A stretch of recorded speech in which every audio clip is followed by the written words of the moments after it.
tiempo de adoración y de alabanza con el cual podemos hacer la apertura y llegar hasta su presencia, ofreciendo estos cánticos de júbilo y de adoración para poder entrar y estar y recibir de parte de Él pues todas aquellas bendiciones que Él tiene para nosotros. Adicional a eso, también tenemos la palabra que nos ha de preparar, que nos ha de equipar, que nos ha de ir trabajando y nos va a estar pues haciendo entrar en ese proceso de conocimiento y de revelación de Él, para que nuestra estancia en esta tierra no solamente sea sencillamente pasajero y pasar por la vida sin saber qué pasamos, sino vivir esta vida haciendo la voluntad de Él, cumpliendo el propósito y gozándonos en la tarea de ejercitar y de llevar a cabo esa noble tarea. Que Dios me los bendiga a los que estamos aquí en este recinto, en esta casa, en esta iglesia, y a los que nos están siguiendo también a través de las redes. Que Dios los bendiga, que su gracia siga abundando y sobreabundando sobre cada uno de nosotros. Amén. Pueden tomar asiento y, como siempre digo, póngase cómodo, pero no se acomode, porque hoy vamos a ver algunos detalles que son demasiado importantes para que cuando intentemos acomodarnos, reaccionemos y sepamos que no estamos para descansar, para entrar en nuestros lugares, ahí donde tenemos nosotros esa capacidad de relajarnos, sino que somos soldados y estamos siempre prestos, aprestados para servir, para trabajar y para administrar esa palabra. Amén.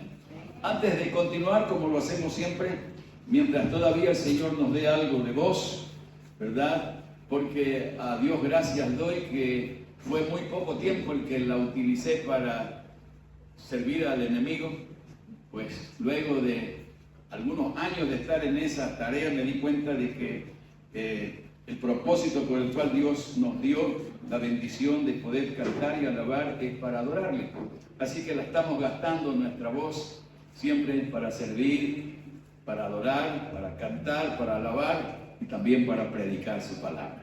Amén. Así que, hermanos, digo,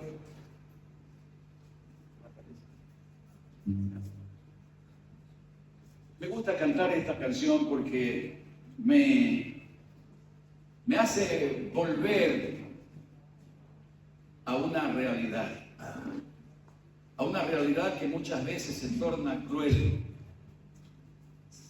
pero que recordando, el Espíritu del Señor nos vuelve nuevamente a poner en el lugar, con las manos ahí en el arado, y a continuar ejerciendo la tarea con la cual Él un día nos llamó y nos la encargó. Así que este es mi testimonio.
Hoy pretendo poder ser feliz.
falso vivir.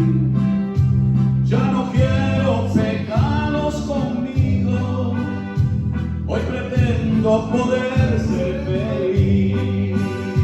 Y a los vientos les pido que lleven mis tristezas muy lejos de aquí.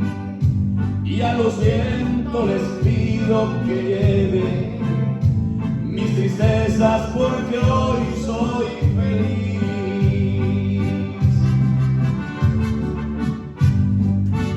Alabado sea el Señor. Qué bueno es poder volver nuevamente a hacer su perfecta voluntad. Y como dijo el salmista, el hacer tu voluntad, oh Dios mío, me ha agradado. A mí también. Gracias. Ahora sí. Qué bueno es adorar, alabar, llevar nuestro espíritu, utilizando este cuerpo para que entremos hasta su divina presencia por aquella puerta, por aquel camino nuevo y vivo que Él nos abrió a través de su propia carne, porque Él se ofreció a sí mismo por los pecados de todos nosotros, para que podamos ser rescatados de nuestra mala y pervertida manera de vivir que teníamos. Amén. Hoy quiero compartir una palabra que el Espíritu Santo me estuvo moviendo de una manera increíble, y han sido muchas horas aula que me sentó el Espíritu para ministrar. No en las aulas, en el aula, ahí donde el maestro de maestros nos enseña y nos lleva a que entendamos la revelación de esa verdad absoluta y profunda que Él tiene para nosotros. Su amor. Nos amó tanto y de tal manera que lo evidenció con actos, lo evidenció con su propia vida, ofreciéndola por cada uno de nosotros. Y nos vamos a ir rápidamente al último libro, que el Biblión, como lo llamamos, como se lo reconoce, la Biblia. Ahí tenemos pues una revelación demasiado importante que el Espíritu de Dios le hace al apóstol Juan cuando fue llevado pues hasta la isla de Patmos, allá exilado, pero no desconectado de nuestro Dios.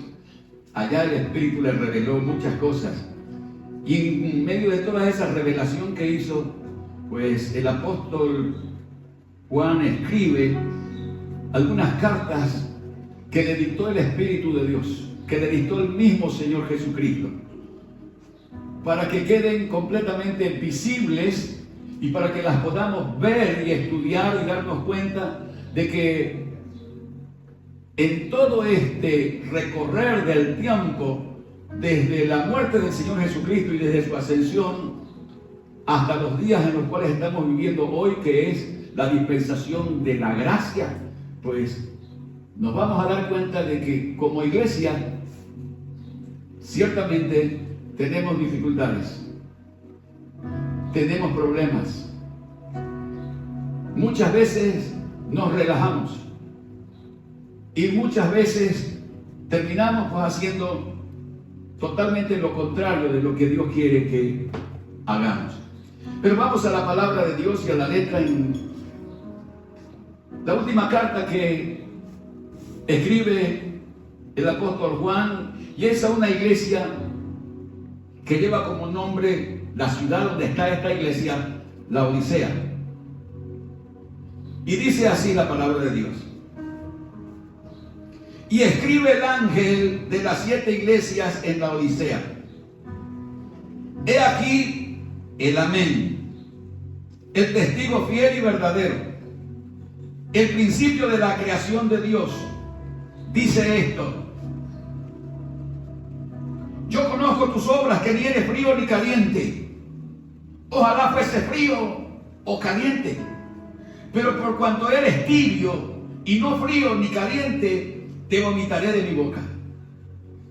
Porque tú dices, yo soy rico y me he enriquecido y de ninguna cosa tengo necesidad. Y no sabes que tú eres un desventurado, miserable, pobre, ciego y desnudo. Por tanto, yo te aconsejo que de mí compres oro refinado en fuego, para que seas rico, y vestiduras blancas para vestir, y que no se descubra la vergüenza de tu desnudez. Y unge tus ojos con colirio para que veas. Yo reprendo y castigo a todos los que amo. Sé pues celoso y arrepiéntete. Permítanme leerlo de nuevo este verso. Yo reprendo y castigo a todos los que amo. Sé pues celoso y arrepiéntete. He aquí, yo estoy a la puerta y llamo. Si alguno oye mi voz y abre la puerta, entraré a él y cenaré con él y él conmigo. Y al que venciere, le daré que se siente conmigo en mi trono, así como yo he vencido y me he sentado con mi Padre en su trono. El que tiene oído, oiga lo que el Espíritu dice a la iglesia. Amado y bendito Dios, queremos darte gracias, porque en esta mañana, Señor, también nosotros tenemos dificultades y tenemos problemas. Muchos de nosotros nos hemos quedado tranquilizados, nos hemos relajado y hasta hemos creído que estamos en las mejores condiciones espirituales. Y a veces creemos que no necesitamos nada ni de nadie. Pero hoy la verdad, Señor, usted nos la revela. Una verdad cruda. Una verdad, Señor, que nos muestra nuestro estado y nos hace este examen y nos demuestra que no somos más que pobres, miserables, desnudos. Ayúdenos, Señor, a poder asimilar y aceptar esta reprensión que usted nos hace, aún con castigo, porque esto es una manifestación de su amor, para que volvamos al verdadero celo espiritual y nos podamos arrepentir de nuestros malos caminos y de nuestras malas obras. En tu nombre oramos y pedimos que su Espíritu Santo nos siga poniendo la palabra correcta, exacta, con autoridad pero con gracia, con autoridad pero con amor, para que la podamos dejar en los corazones de cada uno de los que estamos aquí hoy escuchando esta reprensión de amor.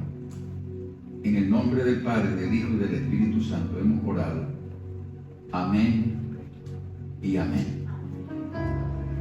Dios es demasiado, demasiado bueno. Cuando empecé a mirar esta porción que el Espíritu Santo me puso para compartirla con ustedes, empecé a entender que desde que nace la iglesia, esa iglesia que compró el Señor Jesucristo con su propia sangre, ha ido recorriendo los años y los tiempos. Y a través de esos años y a través del levantamiento de esta iglesia, porque este mensaje no es un mensaje para ir a buscar almas, no es un mensaje evangelístico, es un mensaje para la iglesia. Esa iglesia que en algún momento tomó la decisión de formar parte de ese cuerpo colegiado, de ese cuerpo que fue comprado con la sangre de aquel que hoy se presenta con sus verdaderos títulos para hacer un diagnóstico a nuestra iglesia. Podemos empezar con el mensaje a la iglesia de Éfeso. Y cuando empieza a hablar, pues, después de haber hecho su introducción y su presentación, dice: yo conozco tus obras y tu arduo trabajo y tu paciencia.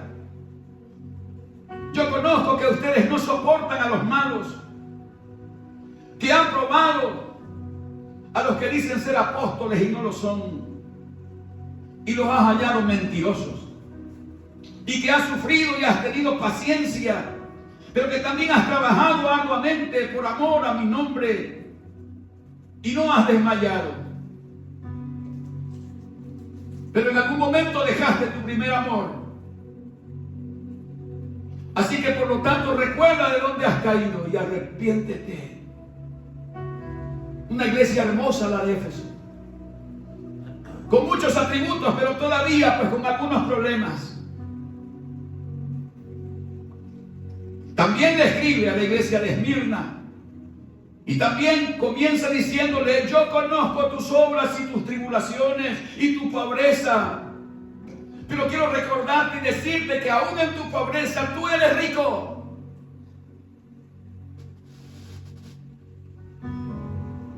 También reconoces la blasfemia de los que dicen ser judíos y no lo son, sino que solamente son sinagogas de Satanás. Así que no temas en nada lo que vas a padecer todavía, porque vendrán padecimientos.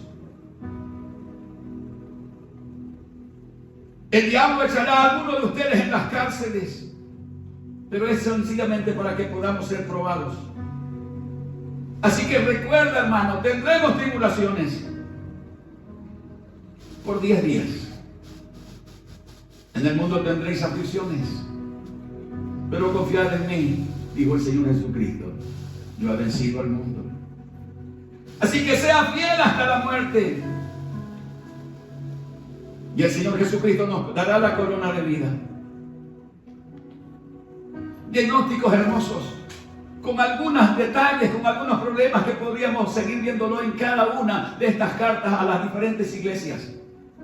Pero quiero proseguir a la iglesia de Pérgamo. También le dice: yo conozco tus obras y también conozco dónde moras, dónde está el trono de Satanás.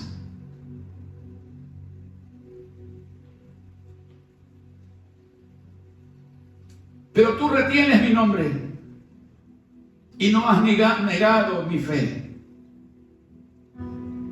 Pero tengo algo contra ti, que has soportado y sigues manteniendo la doctrina de Balaam, hijo de Beor, aquel que negociaba, aquel que vendía o pretendía vender el favor de Dios. Y también hay entre vosotros algunos que siguen manteniendo esa doctrina de los nicolaitas que nuestro Señor Jesucristo aborrece. Doctrinas filosóficas, doctrinas de la nueva era. Y así han ido pasando los años. Una iglesia que nace santa, pero que luego se va degradando. Y luego llega pues a la iglesia de Tiatira. Y también le dice: yo conozco tus obras y tu fe, y también tu servicio y tu amor y tu paciencia. Y también conozco que tus obras postreras han sido mayores que las primeras. Pero el problema es que sigues tolerando a Jezabel, aquella bruja, aquella que se llamaba profetisa y que instaba a los siervos de Dios a fornicar y a comer de lo sacrificado a los ídolos.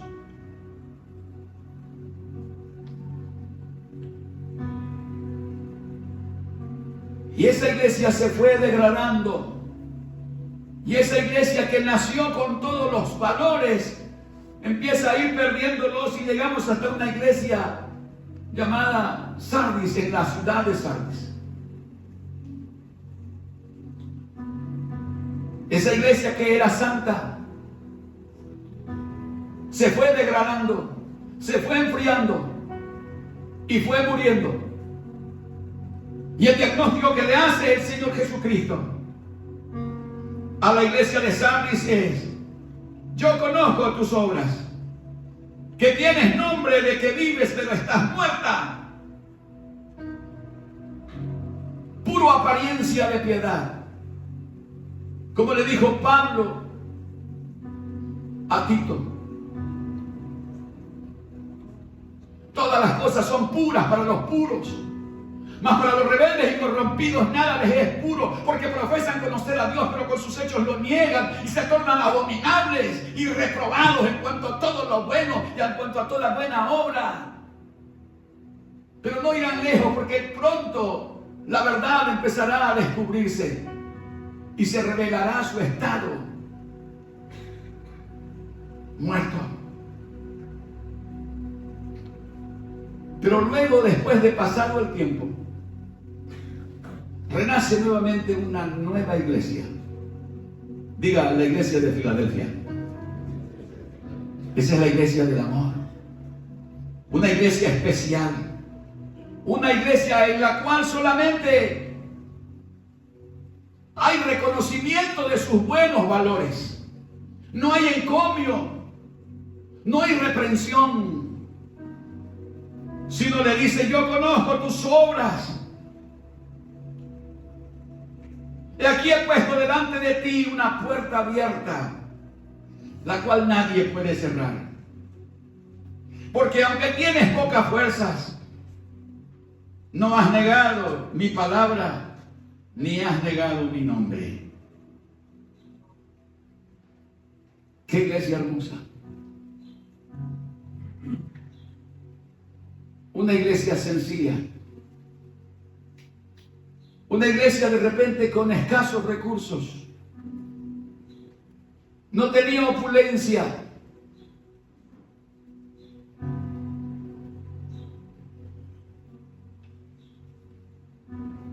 Y luego hay una iglesia que se llama la iglesia de Odisea.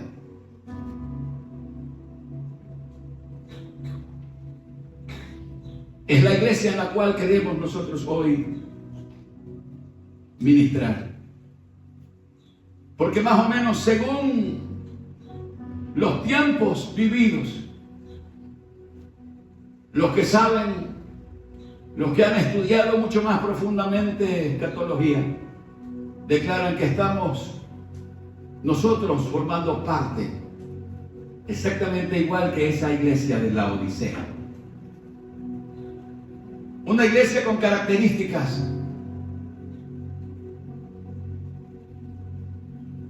demasiado tristes. Después de aquella iglesia que volvió a renacer y volvió a dar fruto y volvió a ser eminente y volvió a ser pues esa iglesia que estaba haciendo la voluntad de Dios y que manifestaba el amor de Dios, entramos en un tiempo de letargo espiritual. Una iglesia que se empezó a dormir y en su somnolencia sencillamente reconocían los valores que ellos habían alcanzado en aquella ciudad opulenta, en aquella ciudad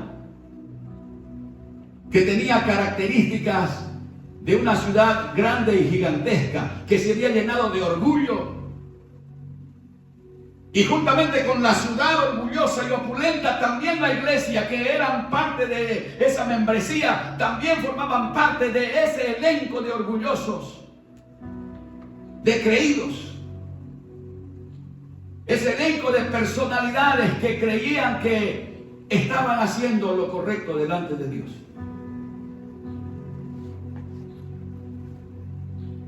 No hay nada más peligroso que cuando entramos en un lugar o en un sitio donde solo hay nevada, hay hielo.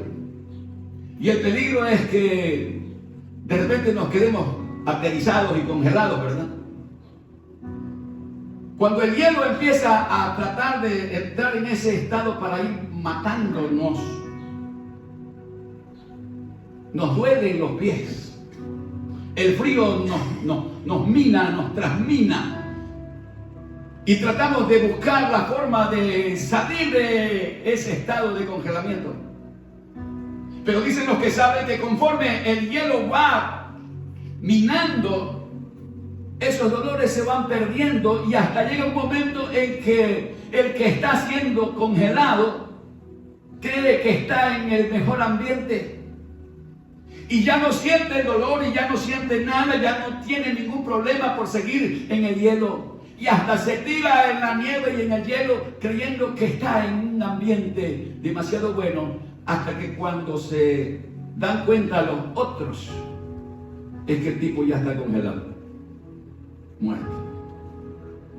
Este más o menos es el caso de la iglesia de la Odisea. Se fueron depravando, se fueron degradando, se fueron congelando. Y ahora el estado de ellos es demasiado peligroso. Están a punto de morir. Congelados en su propio orgullo. Congelados en sus propias actividades. Creyendo que estaban haciendo lo bueno. Pero ahora se encuentran en un estado demasiado lamentable. Y aquí vamos a entrar ya directamente a la materia. La iglesia de la Odisea es visitada por alguien que va a dejar un diagnóstico demasiado importante. Es como aquel médico que ha sido contratado para que vaya a llevarle a desarrollar una tarea, una operación en algún nosocomio demasiado importante y demasiado grande. El médico tiene que llevar también pues sus documentos, sus títulos, para certificar de que él es capaz de poder hacer esa tarea. Y lo primero que hace ese médico, después de presentar su documentación, empieza a hacer lo que se llama en medicina la anamnesis, que es ese previo que hace el médico cuando usted se presenta a él y él empieza a hacerle preguntas. Y le hace preguntas, y desde cuándo tiene estas dolencias, y desde cuándo usted siente esto, y qué es lo que ha tomado, y qué es lo que ha vivido, quiénes son sus padres, para ver si no hay pues, alguna enfermedad que sea transmitida de generaciones. Eso se llama anamnesis. Pero antes de hacer esa anamnesis, el Señor Jesucristo presenta sus documentos. Y Él se presenta en primer lugar como el Amén. No sé si lo pueden poner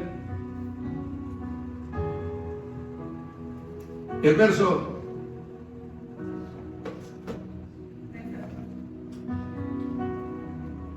El verso 14. Y dice, escribe el ángel a las 7 iglesias. Y a la iglesia de la Odisea en particular. He aquí el amén. ¿Cuántas veces lo leímos y decíamos, sí, dice el amén? Nosotros estamos acostumbrados a decir amén. Es más, la definición que tenemos todos colectivamente es una declaratoria, es una definición de que amén significa así sea. Pero el amén, mirándolo un poco más profundo, significa una verdad, algo inamovible. Significa una estructura que no puede ser dañada por la mentira. Que aquello que se declara y se dice amén quiere decir que está respaldada por el autor y consumador de la fe, por aquel que es la verdad, por aquel que no miente, por aquel que ha sido desde siempre y sigue siendo y seguirá siendo siempre Él. El que hace esta declaratoria es este doctor que se llama el amén. El que tiene la verdad, el que puede hacer ese diagnóstico y declarar como una verdad completamente tangible, visible y comprobable para todos. El Señor Jesucristo es el amén. Ese amén se confirma con ese amén, amén.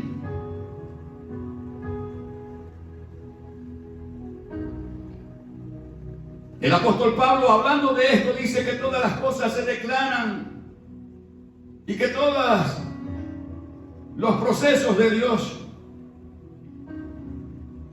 son en el sí y en el amén, por medio de nosotros, para la gloria de Dios. O sea que es importante entender que nuestro Señor Jesucristo es ese fundamento de la verdad.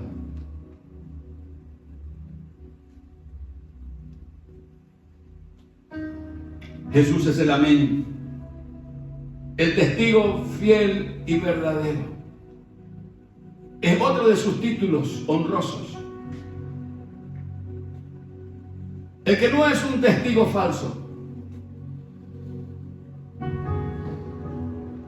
El que su palabra, cuando la declara, siempre será la verdad. Y cuando Él declara algo, es una verdad inmutable. Él no falsea la verdad. Es un testigo fiel. Es una declaración activa que afirma una verdad absoluta. Y que pone usted su confianza en Él. Y atestigua de que eso es una verdad que no cambiará, que no mutará. Otro de su documento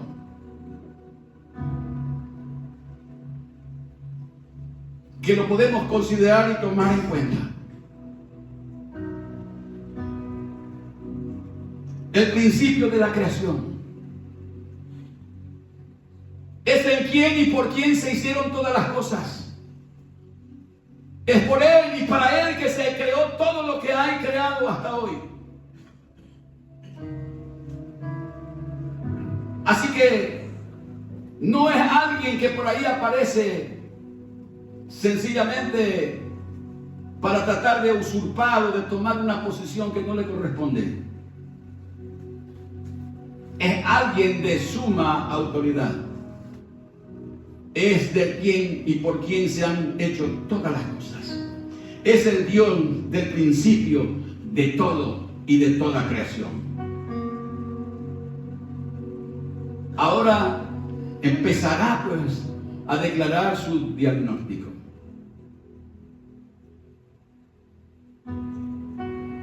La ananesis de la cual les hablé, en este que lo conoce todo desde el principio y hasta el final. Aquel que conoce todas las cosas porque por medio de Él y para Él fueron hechas. No necesita continuar preguntando desde qué tiempo y hasta qué tiempo tuvo estos dolores o estos problemas. Él lo conoce todo perfectamente, de manera lineal en el tiempo.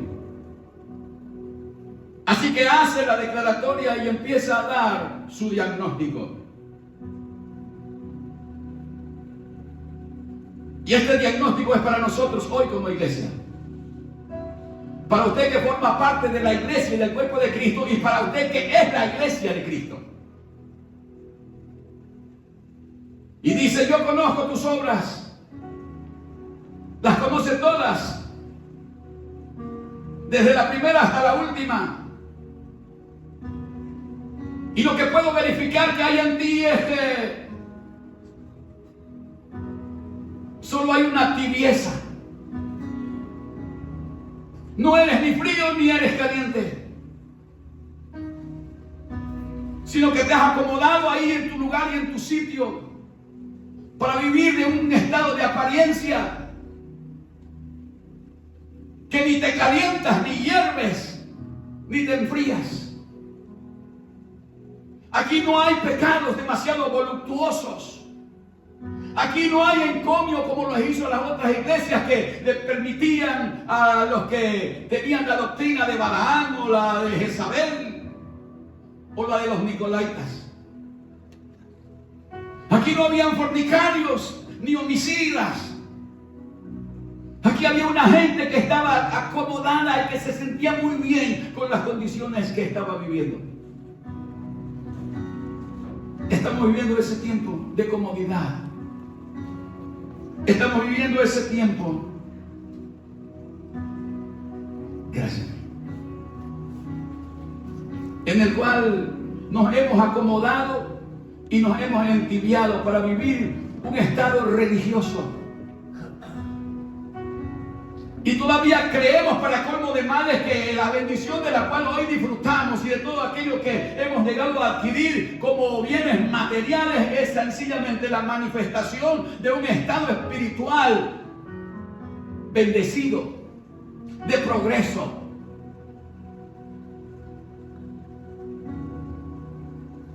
Claro, vivimos en una ciudad opulenta donde la economía ha alcanzado sus máximos niveles.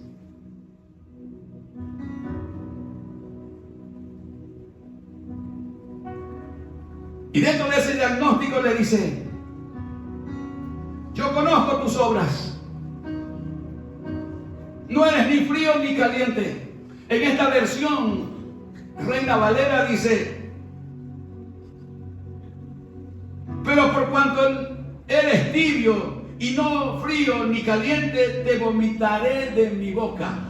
Aquí está diciendo que lo va a vomitar, pero no es la mejor tradición. Mirando algunas otras traducciones bíblicas, lo que dice aquí dice: pero por cuanto no eres ni frío ni caliente, estoy a punto de escupirte de mi boca, estoy a punto de vomitarte, pero todavía no te voy a vomitar porque yo te amo. Y ese fue el versículo que les leí 2 veces. Y dice: yo reprendo y castigo a todos los que amo. Sé pues celoso y arrepiéntete antes de dar la última palabra y mandarnos al infierno. El Señor Jesucristo, en su amor, nos sigue dando una nueva oportunidad para volvernos a Él, para que salgamos de nuestro acomodo y de nuestra tibieza, para que salgamos de ese estado lamentable en el cual hemos caído por nuestro propio orgullo. Porque tenemos orgullo denominacional, somos la mejor iglesia, nosotros somos los dueños de la sana doctrina. Cuidado, sé celoso y arrepiéntete.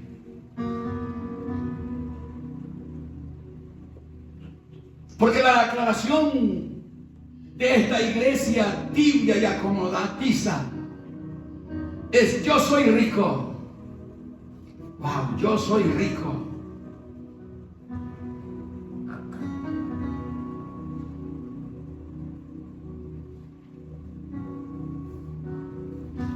Nos hemos enriquecido.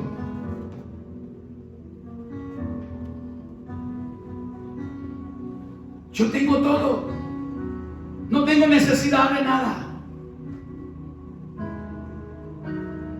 Dios nos ha bendecido. Estamos todos muy bien.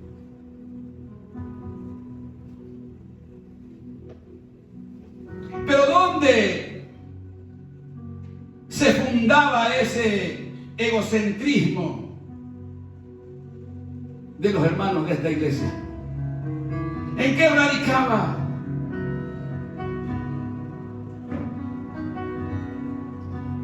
En esa propia declaración de creerse que están completos, sanos y saludables, que no necesitan de la ayuda de nadie, ni aún del autor y consumador de la fe. No necesito.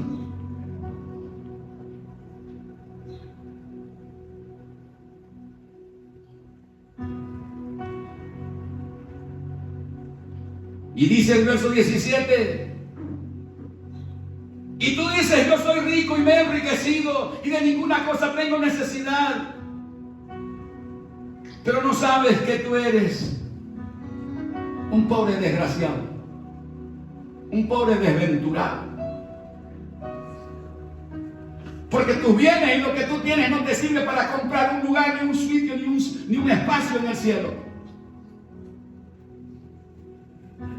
Tus riquezas materiales se pudrirán como cuando entra la polilla y el orín, que corrompe todo tipo de riqueza.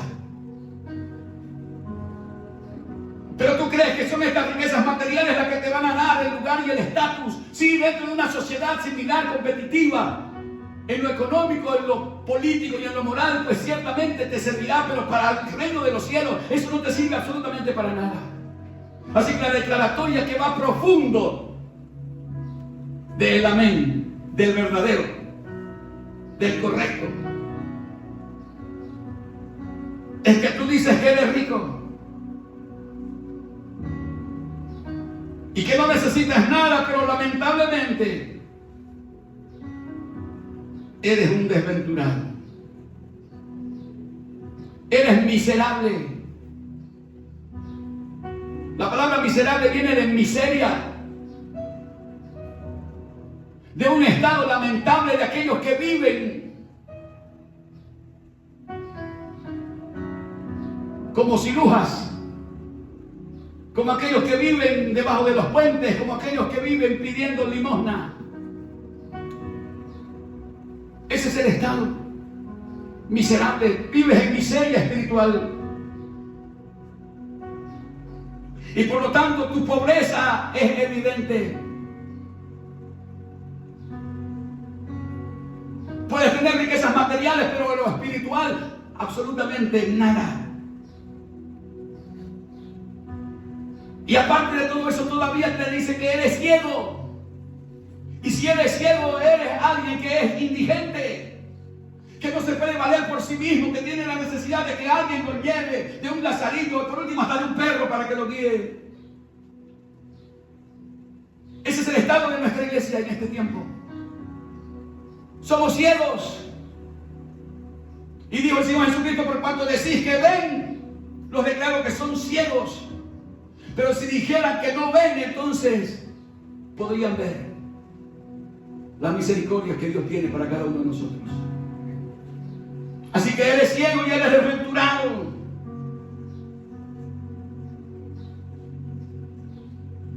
Y el último detalle de este diagnóstico es que eres desnudo.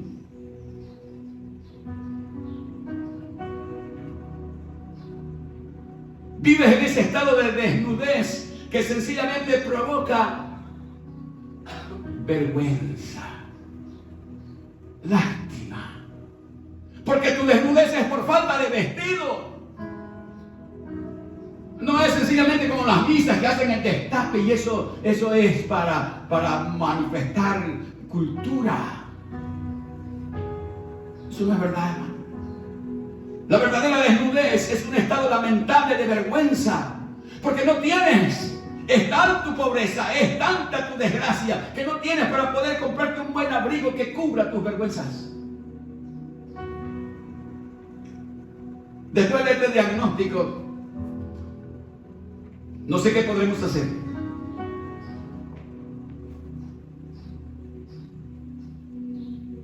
¿Qué le parece el diagnóstico que le ha dado? El amén. El testigo fiel y verdadero, el que siempre atestigua la verdad. El que no jura el falso, el que no es un perjuro, el que siempre está declarando una verdad inmutable. Él ha hecho tu diagnóstico y ese es el resultado.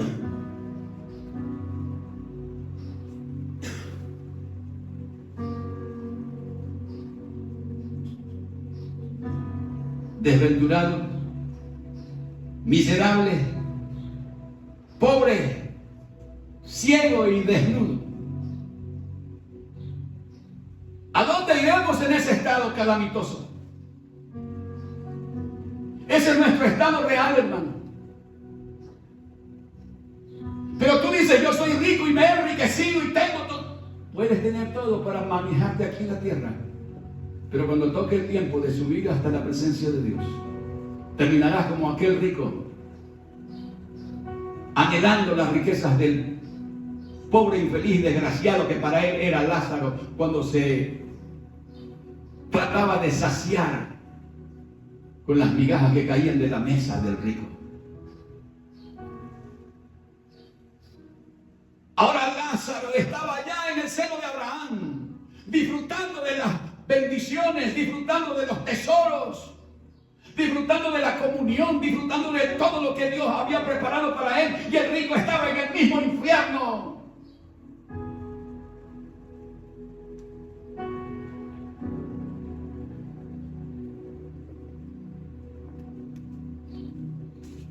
Desnudo. Ese fue el estado en el cual quedó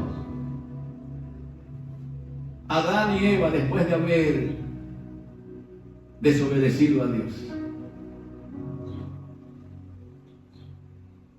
Y cuando al fresco de la tarde bajó, como era de costumbre, que descendía Dios y empezó a buscar a esa pareja que él había puesto para que administrasen el huerto del Edén, y no los encontró donde normalmente siempre se encontraban cuando él bajaba. Y empezó a caminar y empezó a buscar y empezó a decir: Adán, Adán, ¿dónde estás tú? Y no había respuesta. Y luego va por otro lado y dice: Adán, Adán, ¿dónde estás tú? Este estado y esta pregunta no era de ubicación geográfica. Era una pregunta que le tenía que llegar a Adán y a Eva hasta su misma conciencia. ¿Cuál era su estado en el cual estaban hoy?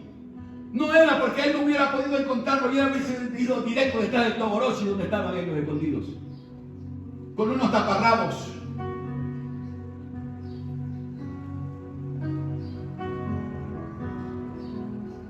Y cuando al fin sale, y la respuesta es: tuve miedo y me escondí, tuvo vergüenza. Has comido del árbol que te dije que no comieses. Ahora ellos se veían y veían sus propias vergüenzas. Y la vergüenza es una de las características que ocurre después que cometemos el pecado. Eso es lo que provoca el pecado en nosotros, vergüenza. Y la vergüenza es porque hemos quedado desnudos. Pero los que vamos a asistir allá a las bodas del Cordero, los que vamos a subir con el Señor Jesucristo, dice que vamos a subir vestidos de ropas blancas, de lino fino, linos y ropas que están resplandecientes, sin arrugas y sin manchas, vestiduras de excelencia. No hay mejor vestido, no hay mejor vestimenta que pueda ser confeccionada si no es con lino.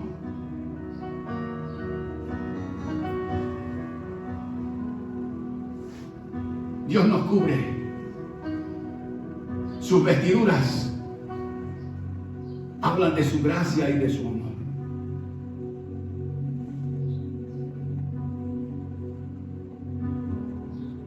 Desnudos.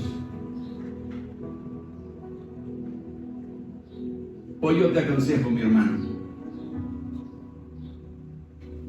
como aconseja el amén y el testigo fiel y el principio de la creación de Dios. Él te aconseja. Qué consejo hermoso. Yo te aconsejo que de mí compres oro refinado por fuego, para que entonces seas realmente rico. Para que no seas un pobre, desgraciado y menesteroso y miserable. Compra de mí oro puro, refinado. Esa es la verdadera riqueza. Dice la palabra de Dios que allá, pues la Jerusalén dice que son calles de oro. ¿Cómo será la riqueza que el asfalto es oro? Es pavimentado en oro.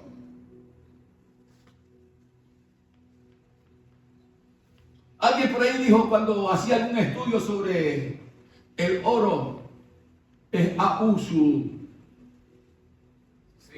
signo, ¿no? AU. Y tiene como valencia +1 +3.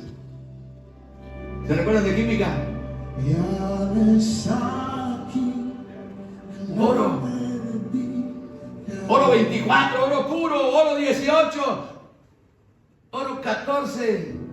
Y por último hay uno que le dicen ororén, que ya no tiene más que un poquito de oro y lo demás todo es cobre.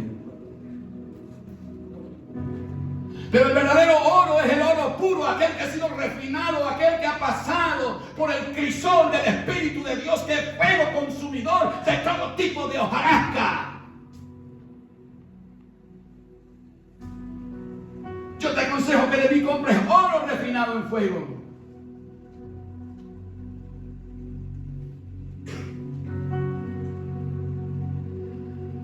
Y que también, pues, compres vestiduras blancas para vestirte. Y que no se descubra tu desnudez. Para que no se descubra tu vergüenza.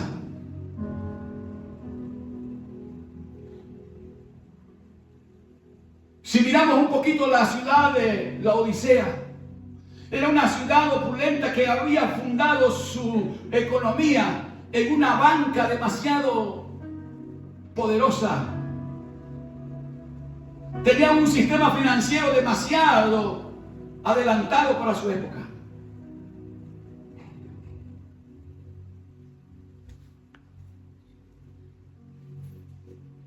Cuentan algunos historiadores que dicen que la Odisea entró en guerra con alguien y como Roma estaba sobre el dominio de esta ciudad, les ofreció ayuda para poder entrar en esa guerra y ellos la rechazaron y dijeron que ellos tenían las condiciones para poder pelear por ellos mismos. Empezaron a vivir lo que se llama hoy la autonomía. Era una ciudad opulenta, con poder, con dinero, con economía saneada. Pero aparte de tener una banca de ese calibre y de esa calidad, también era una ciudad que tenía industrias. Y dentro de esas industrias, ellos recuperaban una lana negra que hacían vestiduras y era un producto demasiado excelente que lo exportaban y que también ellos lo utilizaban para hacer sus propias vestiduras. Era una lana negra, demasiado costosa, demasiado cara, pero ellos podían acceder. Así que ellos se vestían de esa lana negra y de esas vestiduras espléndidas y salían por las calles y ellos manifestaban su opulencia, su poder, su orgullo, su vanidad, su egocentrismo. Pero el Dios que es el verdadero Dios de las riquezas no lo consideraban importante.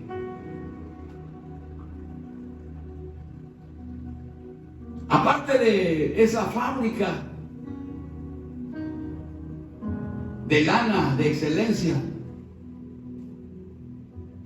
en la farmacopea, en ese tipo de industria farmacéutica, ellos tenían a los mejores oftalmólogos. Diga oftalmólogos. A mí un oftalmólogo de Arruy me operó y me operó los dos ojos. Y gracias a Dios por ese hombre que me puso unos lentes intraoculares y sacó esos daños, esas cataratas que tenía yo adentro. Estaban los mejores oftalmólogos. O sea que ahí no habían miopes, solo, como dijo alguien, miópano. Porque estaban los mejores oftalmólogos, las mejores clínicas. Además ellos poseían lo que se llamaba un polvo frigio, que era un producto con el cual hacían las pomadas para poder trabajar y tratar la miopía y los problemas oculares. Ellos tenían los mejores colirios para poder colocarle a las retinas de los ojos y que los miopas esos vuelvan a ver. Pero Dios le dice, conociendo todo lo que había en la ciudad, le dice: yo te aconsejo que de mí compres vestiduras blancas y resplandecientes, que son con las únicas que podrás entrar en el reino de los cielos. Tus vestidas de lana negra no podrán ingresar. Pero las vestiduras que yo te voy a dar son con las que podrás ingresar. Con ropas blancas, vistiéndolas, podrás entrar en la casa de nuestro Dios. Así que procure conseguir esas ropas blancas, esas túnicas blancas. Y en vez de comprar el colirio, compre el Espíritu de Dios. Pero ¿cómo lo podemos comprar, pastor? No se compra.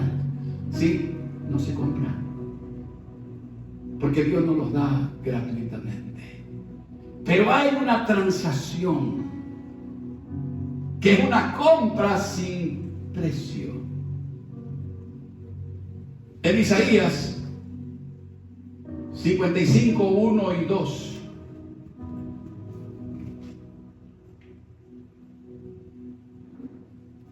Dice: yo te aconsejo que de mí compres, que vengas y compres vino y leche sin precio. A todos los sedientos, venid a las aguas, y a los que no tienen dinero, venid, comprar y comer, venid y comprar. Sin precio. Dios nos está ofertando sus bendiciones en una transacción que ya ha sido cancelada, que ya ha sido pagada en su totalidad por el amén, por el fiel y verdadero, por el que volverá. Así que tú puedes acceder sin dinero y sin precio, vino y leche. Verso 2, por favor. La pregunta es: ¿por qué gastarse el dinero en lo que no es pan y vuestro trabajo en lo que no sacia? Oídme atentamente y comed del bien, y se deleitará vuestra alma con grosura. Es esa alma la que tiene que ser alimentada, es esa alma la que debe ser saciada con las grosuras, con las bendiciones que Dios tiene para nosotros. Así que tu aparente riqueza ha quedado en desgracia, y tu pobreza ahora se revela y se refleja en una grande bendición que Dios tiene para todos aquellos que temprano le buscan y que también temprano lo encuentran.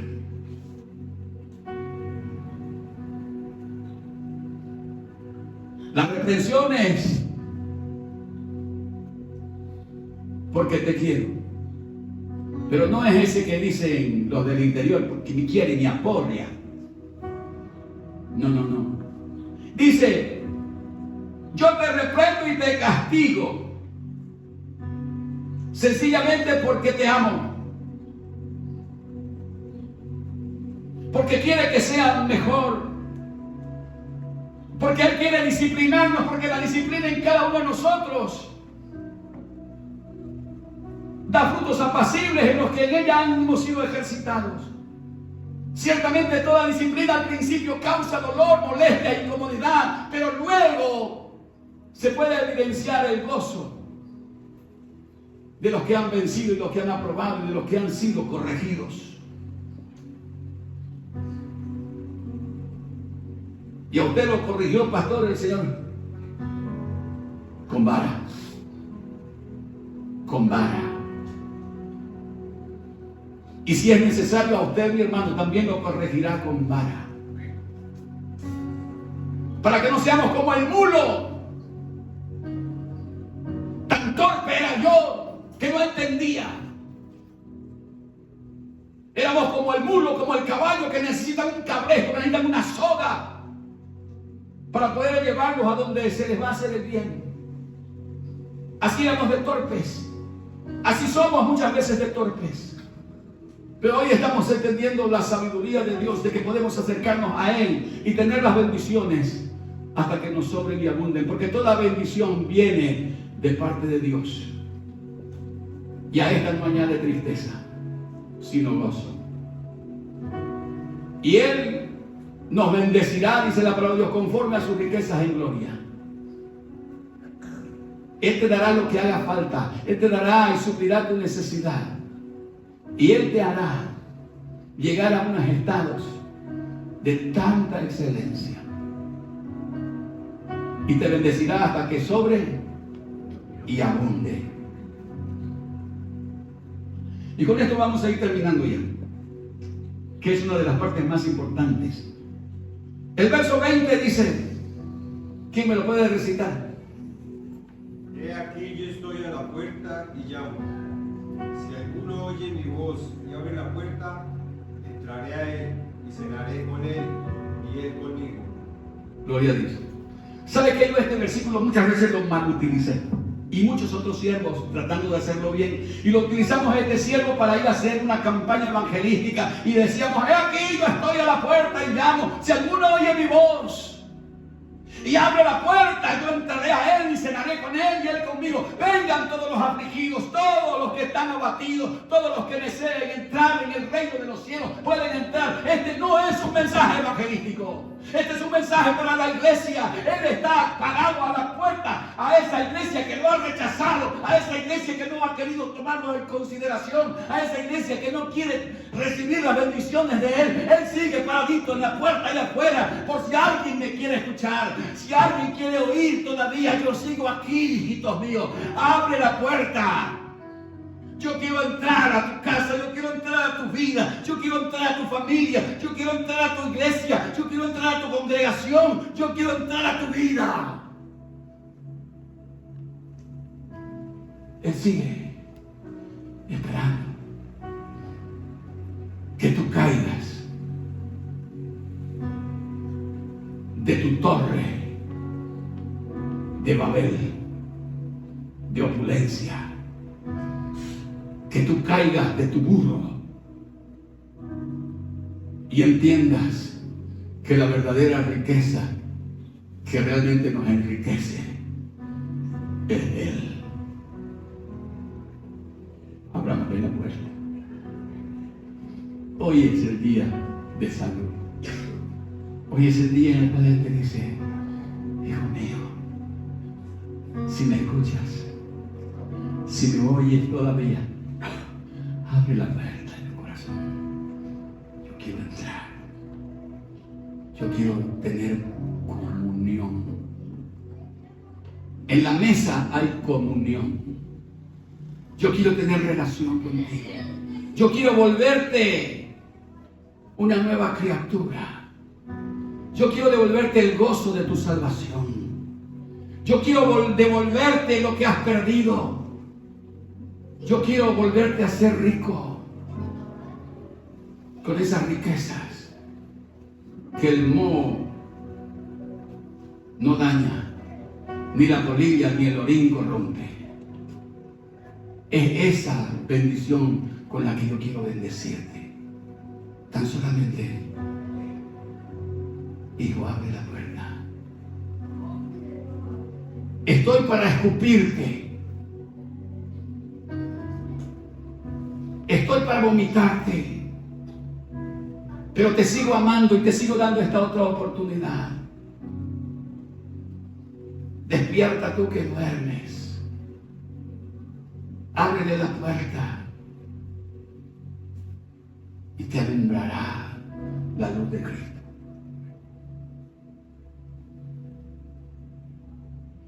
Hoy estamos a tiempo. Hoy estamos a tiempo de abrir las puertas y abandonar nuestro orgullo y nuestro ego. Y con humildad y sencillez decirle, entra, Señor. Pasa, Señor. Come conmigo. Quiero adorarte. Quiero reconocerte como mi Señor y Salvador. Quiero reconocerte como aquel que dio su vida y que me amó de tal manera que te sacrificaste, que sufriste. Hoy lo entiendo y no puedo seguir en mi viejo estado. Hoy sencillamente yo quiero adorarte.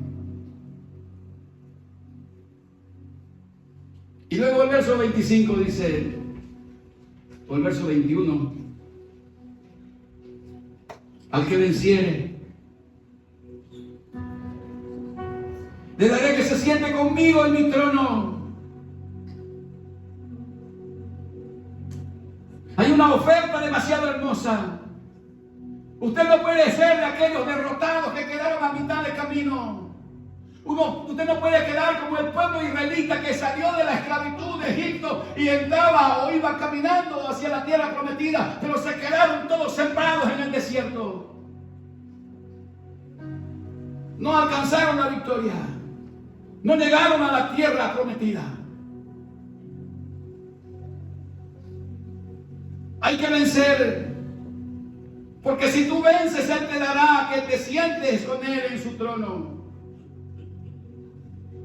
Así como Él se ha sentado en el trono de su Padre después de haber vencido a la muerte. Después de haber vencido al diablo. Él quiere que tú te sientes con Él. Él quiere hacerte partícipe de todas las bendiciones que Él ha heredado.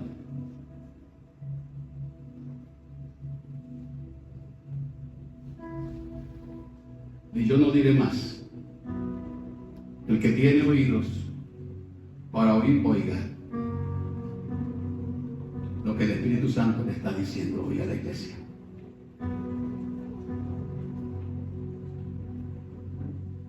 Si quieres, puedes arrepentirte. La decisión está en ti. Yo voy a orar. Y si usted es uno de aquellos que quiere entrar en ese estado de relación, abrirle la puerta, volver a tener esa relación que un día la tuviste y que se degradó, se enfrió, hasta llegar al punto de ser vomitiva. Conforme usted vaya sintiendo, puede ir poniéndose de pie. Bendito y amado Dios, en su presencia estamos. Hemos predicado una vez más su palabra, una palabra que una vez más comprobamos que es viva, poderosa, eficaz, penetrante y cortante como espada de dos filos, que penetra el alma, nuestros sentimientos, nuestro corazón, y aún llega hasta nuestros tuétanos y nuestras coyunturas. Hoy entendemos, Señor, que de repente nos hemos ido enfriando del calor y del fuego espiritual, pero que tampoco hemos llegado a ese estado de frigidez, pero nos hemos acomodado y creemos que estamos haciéndolo bien, viviendo una vida religiosa, una vida llena de solo compromisos religiosos, morales y sociales.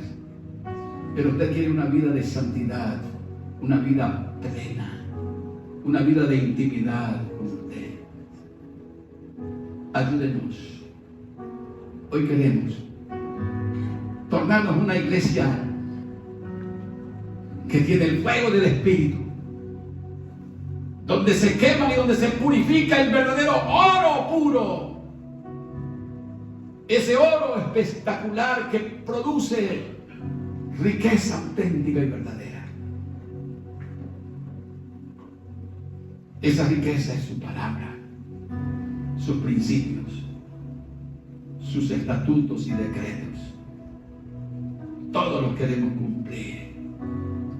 Ayúdenos a mantener este fuego espiritual para que en nuestro altar nunca escasee ese fuego de manera matutina y vespertina. Y el combustible de ese altar seremos nosotros, colocados día a día en el altar del sacrificio, para que toda nuestra hojarasca se queme y desaparezca, y sencillamente pueda verificarse el rostro del Señor Jesucristo, como aquel experto que purifica oro y solamente lo considera puro cuando su rostro se ve en el crisol.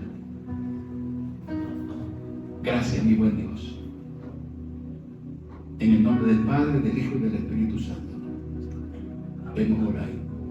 Amén y amén.